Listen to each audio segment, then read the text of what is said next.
میں 12 سال کی تھی جب میری ایک رشتہ دار نے اپنے آپ کو باتھ روم میں بند کر کے آگ لگا لی تھی۔ میرے آس پاس کے افراد کہتے تھے کہ شاید ان کے اوپر کوئی جن آ گیا تھا جو انہیں یہ سب کرنے پر مجبور کرتا تھا، یہاں تک کہ اس نے انہیں اپنی ہی جان لینے پر مجبور کر دیا۔ لیکن حال ہی میں میری ملاقات ایک ایسی خاتون سے ہوئی جن کی کیفیت کچھ میری رشتہ دار سے ملتی جلتی تھی، لیکن انہوں نے بتایا کہ ان کے اوپر کوئی جن نہیں بلکہ وہ دراصل اسکیزوفرینیا کے مرض میں مبتلا ہیں، جسے عام طور پر لوگ جن اور بھوت کا اثر مانتے ہیں۔ ان کا یہ مرض کچھ اس طرح شروع ہوا۔ میری عمر اس وقت 17 سال تھی اور میں مخصوص دنوں میں تھی۔ بھائی کے ساتھ میں قریبی دکان سے فاؤنٹین پین لینے گئی تھی۔ مغرب کے بعد میں واپس آئی گھر پہ۔ اس کے بعد ایک کمرے میں امی سو رہی تھی، لیٹی ہوئی تھی۔ میری بہن تھی مجھ سے بڑی، بھائی تھا چھوٹا، اور میں اندھیرے میں کپڑے استری کر رہی تھی کیونکہ امی سو رہی تھی۔ باہر کے دوسرے کمرے کی لائٹ جل رہی تھی۔ ابو داخل ہوئے کمرے میں تو اچانک سے میں نے چیخنا چلانا شروع کر دیا کہ کوئی آ گیا ہے، کوئی مجھے مارنا چاہتا ہے۔ بہت زور زور سے میں چیخنے لگی۔ امی اٹھ گئیں، سب نے مجھے، گھر والے نے کنٹرول کرنے کی کوشش کی، لیکن بس میں چیخ رہی تھی بہت زور زور سے، کوئی مجھے مارنا چاہتا ہے اور یہاں سے جاؤ۔ اور کمرے کے دروازے میں نے بند کر دیے کہ ہم سب کو کوئی مارنا چاہتا ہے۔ امی کو نکلنے نہیں دے رہی تھی میں باہر کمرے سے۔ ابو میرے پریشان ہو گئے، انہوں نے فون کیا، اپنے بہن بھائیوں کو بلایا، سب جمع ہو گئے گھر میں۔ اس کے بعد بڑی مشکلوں سے کمرے کا دروازہ کھول کے مجھے باہر لے کے گئے، کمرے سے باہر۔ بس میں چیخ رہی تھی، میں کسی کے بھی قابو میں نہیں آ رہی تھی، میں بہت اوور چارج تھی، سب کو دھکا دے رہی تھی۔ پھر میرے ماموں نے میرے ہاتھ پاؤں باندھے رسی سے، ہم لوگ سیکنڈ فلور پہ رہتے تھے۔ پھر مجھے بہت بری طریقے سے اتارا سیڑھیوں سے۔ پھر اس کے بعد مجھے ایمبولینس میں قریبی ہاسپٹل لے کے گئے، وہاں پہ انہوں نے فوراً ہی مجھے نیند کا انجیکشن دے دیا۔ تو یہ اس دن کی کہانی تھی۔ اینی کہتی ہیں کہ اسکیزوفرینیا کی ٹریٹمنٹ کی وجہ سے ان کی یادداشت پر گہرا اثر پڑا۔ میرے گھر والوں کو کچھ بھی سمجھ میں نہیں آ رہا تھا کہ مجھے کیا ہو رہا ہے۔ بعد میں جب ذکر ہوا تو مجھے پتہ چلا کہ ان لوگوں کا خیال یہ تھا کہ چونکہ میں مغرب کے وقت گھر سے باہر نکلی تھی اور میں ماہواری کے دنوں میں تھی تو مجھ پہ جن کا سایہ چڑھ گیا۔ اور میری فیلنگز مجھے نہیں یاد کہ اس وقت میں کیا محسوس کر رہی تھی۔ مجھے کچھ ٹریٹمنٹس دیے گئے جس کی وجہ سے مجھے اپنے پاس کی باتیں، کافی ساری باتیں، 70-80% باتیں یاد نہیں ہیں۔ انہوں نے بتایا کہ اسکیزوفرینیا کے مریض ایک خیالی دنیا میں رہتے ہیں۔ میں اپنے ہی خیالات میں گھومتی رہتی ہوں۔ میڈیکیشن کے بعد یہ نہیں ہوتا آف کورس، اور جب انسان اپنے آپ کو مصروف کر لے، کسی کام میں، کریٹو کام میں انگیج ہو جائے تو نہیں ہوتا۔ لیکن عام طور پہ مریض کے ساتھ ہوتا یہ ہے کہ وہ اپنے خیالاتی دنیا میں رہتا ہے، خیالوں کی دنیا میں رہتا ہے۔ فار ایگزامپل، کوئی بھی چیز کو لے کے میں نے اپنے ذہن میں ایک کہانی بنا لی، اس کہانی میں بہت سارے کردار ہیں جو کہ میرے ذہن میں بنتے رہتے ہیں، اس کے گرد وہ کہانی گھومتی رہتی ہے اور اس کے گرد وہ کہانی چلتی رہتی ہے۔ جس طرح کوئی بھی ایک عام شخص، یا یہ کہنے کہ جس طرح ایک رائٹر ایک ناول لکھتا ہے، اسی طرح ایک اسکیزوفرینیا کا پیشنٹ اپنے ذہن میں کہانیاں بناتا ہے اور ان کہانیوں پہ وہ یقین کرتا ہے۔ میں شک کرتی تھی لوگوں پہ، دو لوگ آپس میں اپنی بات کر رہے ہوں گے، مجھے لگتا ہے کہ وہ میرے بارے میں بات کر رہے ہیں یا وہ میرا مذاق اڑا رہے ہیں۔ میں بس میں جایا کرتی تھی کالج، مجھے یاد ہے، تو میں بس اپنے ہی خیالوں میں گھومتی رہتی تھی سارا رستہ بس میں، اور میں ان کو حقیقت سمجھتی تھی، ان کہانیوں کو، جبکہ ریالٹی میں ایسا کچھ تھا ہی نہیں۔ اینی کا کہنا تھا کہ نیند کا غائب ہو جانا اسکیزوفرینیا کی خاص علامت ہے۔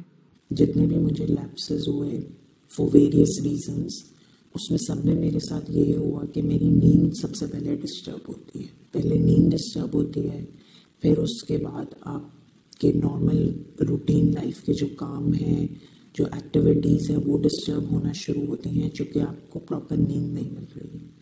پھر اس کے بعد آپ شک و شکوک، شبہات پیدا ہونا شروع ہو جاتے ہیں، لوگوں پہ شک کرتے ہیں۔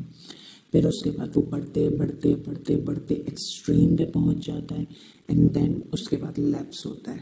اینی کی والدہ نے ان کا روحانی علاج بھی کروایا۔ یہ سب ہونے کے باوجود اینی کو اپنے جذبات ٹھیک سے یاد نہیں۔ میرے گھر والوں میں تھوڑا سا میری امی کا ٹرینڈ ہے اس طرف کہ نظر ہے، سایہ ہے وغیرہ وغیرہ، جو کہ عام لوگ ذہنی بیماری کو سمجھتے ہیں۔ تو پہلے دن جس دن میں ہاسپٹل میں ایڈمٹ تھی، اس دن بلایا مولوی صاحب کو، انہوں نے تعویذ بنا کے دیا، کہا یہ ہمیشہ اپنے گلے میں ڈال کے رکھنا، اور یقین مانے پچھلے کئی سالوں سے میں وہ تعویذ نکال کے رکھ چکی ہوں، بہا دیا ہے وہ، جیسا کہ دریا میں ڈال دیتے ہیں، اور اللہ کا شکر ہے کہ میں آج تک بالکل صحیح ہوں، ایسا کچھ بھی نہیں ہے میرے ساتھ۔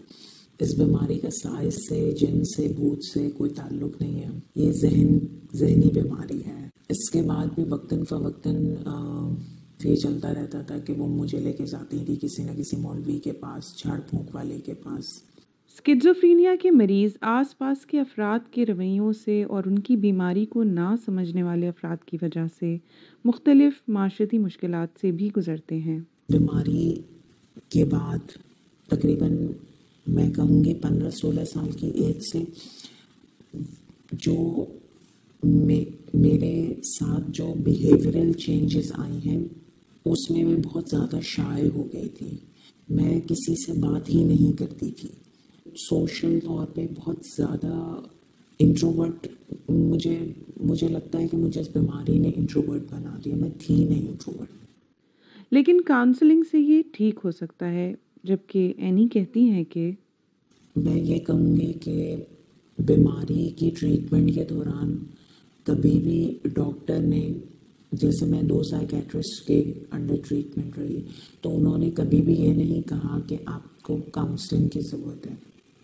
جن مسائل سے ابھی بھی میں جو سوشلی طور پر سوشلی موو کرنے میں بہت جو میں شائع ہوتی ہوں، یا میں اپنی فیلنگس ڈسکرائب نہیں کرتی، میں اپنی تھاٹس بھی ڈسکرائب نہیں کرتی۔ اور پھر مجھے بعد میں اس بات کا بھی اندازہ ہوا کہ یہ ساری چیزیں کاؤنسلنگ سے امپروو ہوتی ہیں۔ اینی کے مطابق اس بیماری کا علاج سستا نہیں۔ مجھے یاد ہے پہلی دفعہ جب میں ہاسپٹلائز ہوئی تھی، سائیکیٹرک ہاسپٹل میں جب مجھے ایڈمٹ کیا گیا تھا، شاک تھیراپی میری ہوئی تھی، 6 الیکٹرک شاکس مجھے دیے گئے تھے۔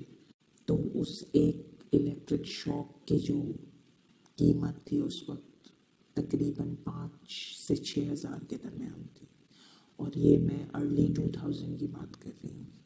پھر اس کے بعد ڈاکٹر کی وزٹ، ہاسپٹل میں ایڈمٹ ہونا ہے، اس کی فیس، تو اس طرح کی یہ ساری چیزیں جو ہیں وہ ایکسپینسو ہیں اس بیماری میں۔ گھر والوں کے اچھے رویے سے فرق پڑتا ہے، اینی اس بارے میں کہتی ہیں۔ مجھے لگتا ہے لوگ اسکیزوفرینیا کو نہیں سمجھتے، لوگ کسی بھی ذہنی بیماری کو بیماری نہیں سمجھتے۔ وہ کہتے ہیں یہ جن بھوت کا سایہ ہے، یہ اثر ہے، یہ تعویذ کسی نے کر دیا ہے، یہ پاگل پن ہے۔ لوگوں میں اویئرنیس نہیں ہے ذہنی بیماری کو لے کے۔ میرے گھر والوں کا رویہ ہمیشہ میرے ساتھ بہت سپورٹیو رہا ہے، بہت سپورٹیو رہا ہے۔ اگر میں آج پروفیشنلی ایک اچھی جگہ پہ ہوں، ایجوکیشن وائز میری تعلیم اچھی ہے، اور میں زندگی کے پریویلیجز انجوائے کر رہی ہوں، تو یہ سب میری فیملی کی وجہ سے ہے۔ اینی کہتی ہیں کہ ان پہ دوائیوں کے تجربے بھی کیے گئے۔ چونکہ میں 2 سائیکیٹرسٹ کے زیر علاج رہی ہوں، تو میرے مختلف علاج چلے ہیں۔ سب سے پہلے جس سائیکیٹرسٹ کے پاس گئے، انہوں نے مجھے ایک نجی سائیکیٹرک کلینک میں داخل کروایا۔ وہاں پہ میری طبیعت سنبھل نہیں رہی تھی، کچھ دوائیاں وغیرہ شاید انہوں نے دی تھی، میں تو اپنے ہوش میں نہیں تھی، تو مجھے ایگزیکٹلی یاد نہیں ہے۔ اس کے بعد انہوں نے شاک تھیراپی تجویز کی، پھر وہ شاک تھیراپی کے 6 ڈوزز تھے، ایک یا 2 ڈوز تو جب میں ہاسپٹل میں ایڈمٹ تھی جب ہی مجھے دے دیا گیا تھا۔ پھر اس کے بعد 6 مہینے کے بعد 6 مہینے میں ڈاکٹر نے میری میڈیکیشن ساری جو اورل میڈیکیشن میری چل رہی تھی وہ سب بند کر دی۔ تقریباً 1 سے 1.5 سال کے بعد مجھے دوبارہ لیپس ہوا۔ پھر اس کے بعد دوبارہ اسی ڈاکٹر کے پاس گئے، اس بار صرف اورل میڈیکیشن چلی، پھر دوبارہ 6 مہینے میں بند کر دی ڈاکٹر نے میڈیکیشن، میں ٹھیک ہو گئی۔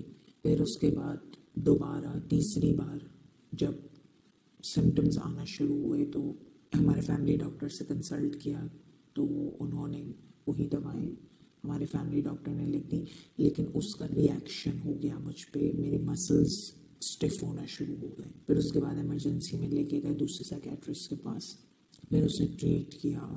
1.5 سال تک دوائیوں کے تجربے ہوئے ہیں میرے اوپر، جس کی وجہ سے میرا ویٹ گین ہوا، بہت شدید قسم کا میرا ویٹ گین ہوا، نیند ایکسٹرا آرڈنری ہوئی، ول پاور بالکل ختم ہو گئی میرے اندر. میں بہت ڈپریشن میں چلی گئی تھی. میری فیملی نے مجھے بہت ساری چیزوں میں انگیج کرنے کی کوشش کی، چھوٹے چھوٹے کورسز میں، لیکن میں نہیں ہو پا رہی تھی.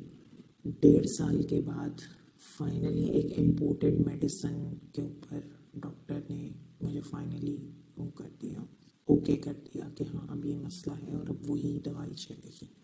ہم نے جب ماہر نفسیات ڈاکٹر نوشین سے بات کی تو انہوں نے بتایا کہ دراصل الیکٹرک تھیراپی یا بجلی کے جھٹکے مریض کو اس وقت دیے جاتے ہیں جب مریض کھانا پینا چھوڑ دے، لیکن اینی کو بجلی کے جھٹکے کسی خوفناک خواب کی طرح یاد ہیں.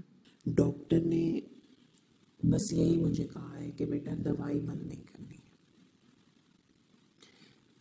کافی ساری شکایت ہے مجھے سائیکیٹرسٹ سے. سب سے بڑی شکایت جس میں یہ ہے کہ کبھی مجھے کاؤنسلنگ نہیں پریفر کی. اس سے زیادہ بڑی شکایت یہ ہے کہ مجھے شاک تھراپی دی، جس کی وجہ سے میری میموری پہ، میری ذہنی صلاحیتوں پہ بہت اثر پڑا. میں اس شاک تھراپی کے بغیر بھی ٹھیک ہو جاتی اگر پراپرلی میرا علاج کیا جاتا. جب آپ کو وہ شوق دیتے ہیں اس کے بعد یو آر نمب، آپ کو نہیں پتا آپ کہاں ہو، آپ کس دنیا میں ہو. آپ زندہ لاش کی طرح ہوتے ہیں. آپ اس طرح 3 گھنٹے لگتے ہیں آپ کو نارمل اسٹیٹ میں واپس آنے. لائف ٹائم میڈیکیشن پہ ہونے کے باوجود یہ ممکن ہے کہ مریض میں علامات دوبارہ ظاہر ہوں. اللہ کا بہت شکر ہے کہ میں اب لائف ٹائم میڈیکیشن پہ ہوں. میری ایک ہی میڈیسن ہے، مجھے ڈیلی کھانی ہوتی ہے. لیکن یہ ہے کہ اس کے ساتھ اگر ڈپریشن ہو، ٹینشن ہو، کام کا، ماحول کا، گھر کا، کوئی بھی دوسرا، تو سمٹمز آتے ہیں ہلکے پھلکے، بہت زیادہ نہیں، کیونکہ میں دوائی تو ریگولر کھاتی ہوں. لیکن اللہ کا شکر ہے کہ سچ کوئی میجر چیز نہیں ہے. اسکیزوفرینیا ذہنی بیماری ہے جس میں مریض کو میڈیکیشن پلس کاؤنسلنگ دونوں چیزوں کی ضرورت ہے. فیملی کی سپورٹ کی ضرورت ہے.